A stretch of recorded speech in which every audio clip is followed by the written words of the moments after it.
Good evening. Today we discuss about pointers in C. We already know about the pointers and derived data types. Okay.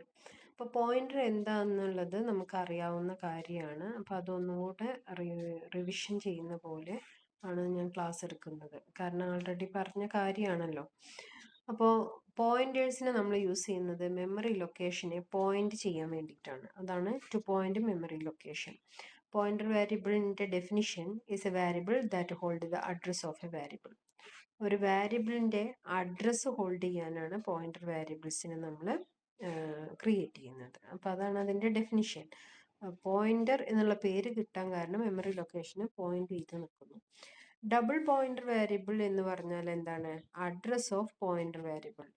ഒരു pointer വേരിയബിളിന് ഒരു address ഉണ്ട്, അതിൻ്റെ address store ചെയ്യുന്ന ആളാണ് double pointer. അപ്പം normal പോയിന്ററിന് ഒരു അസ്റ്ററിക്സ് പി, ഓക്കെ, അല്ലെങ്കിൽ ഏതെങ്കിലും ഒരു variable star P. Double star ഇട്ടാൽ അത് ഡബിൾ പോയിന്റർ ആണ്. അപ്പം അയാൾക്ക് എന്തിനുള്ള കപ്പാസിറ്റി ഉള്ളത്? പോയിന്ററിന്റെ അഡ്രസ്സ്. അപ്പോൾ ഒരു വാല്യൂ കിട്ടണമെങ്കിൽ 2 പോയിന്റർ ഇടണം പിയിൽ നിന്ന്. ഓക്കെ, അതായത് പിയിൽ ഒരു പ്രാവശ്യം സ്റ്റാർ ഇട്ടാൽ എവിടെ എത്തുള്ളൂ? മറ്റൊരു പോയിന്റർ വേരിയബിളിന്റെ അഡ്രസ്സിലേക്ക് എത്തുള്ളൂ. അതിൻ്റെ അകത്താണ് നമ്മളുടെ വാല്യൂ. അതുകൊണ്ടാണ് ഡബിൾ സ്റ്റാർ കേട്ടോ. Pointer variable store the base address of a variable. ഇനി വേരിയബിളിന്റെ എന്താണ് യഥാർത്ഥത്തിൽ പോയിന്റർ വേരിയബിൾ സ്റ്റോർ ചെയ്യുന്നത്?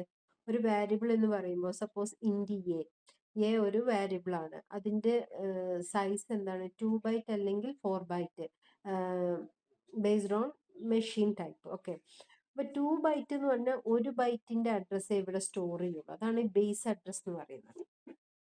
ഓക്കെ, അല്ലെങ്കിൽ ഒരു അര എടുക്കുകയാണെങ്കിൽ ഫസ്റ്റ് എലമെന്റിന്റെ ഫസ്റ്റ് ബൈറ്റ് അഡ്രസ്സ്, അതാണ് ഈ ബേസ് അഡ്രസ്സ്. അപ്പോൾ ബേസ് അഡ്രസ് ആണ് സ്റ്റോർ ചെയ്യുന്നത്. മെമ്മറിയെ പോയിന്റ് ചെയ്ത് നിൽക്കുന്നു.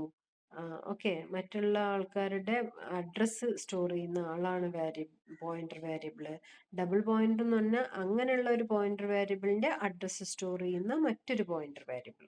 ഓക്കെ, ഇനി addresses R stored as unsigned integers. Unsigned integers ആയിട്ടാണ് സാധാരണ ഇതിൽ, അല്ലെങ്കിൽ ഹെക്സാ ഡെസിമൽ നമ്പർ സിസ്റ്റം ആയിരിക്കും ഈ അഡ്രസ്സുകൾ ഉണ്ടാവുക. അപ്പോൾ %u ആണ് നമ്മൾ പ്രിന്റ് ചെയ്യാൻ വേണ്ടിയിട്ട് കൺട്രോൾ സ്ട്രിങ് ആയിട്ട് യൂസ് ചെയ്യാം.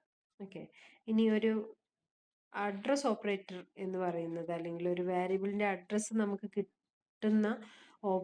കിട്ടാൻ വേണ്ടി യൂസ് ചെയ്യുന്ന ഓപ്പറേറ്റർ ആണ് ആംപർസൻഡ് അഡ്രസ് ഓപ്പറേറ്റർ. ഓക്കെ,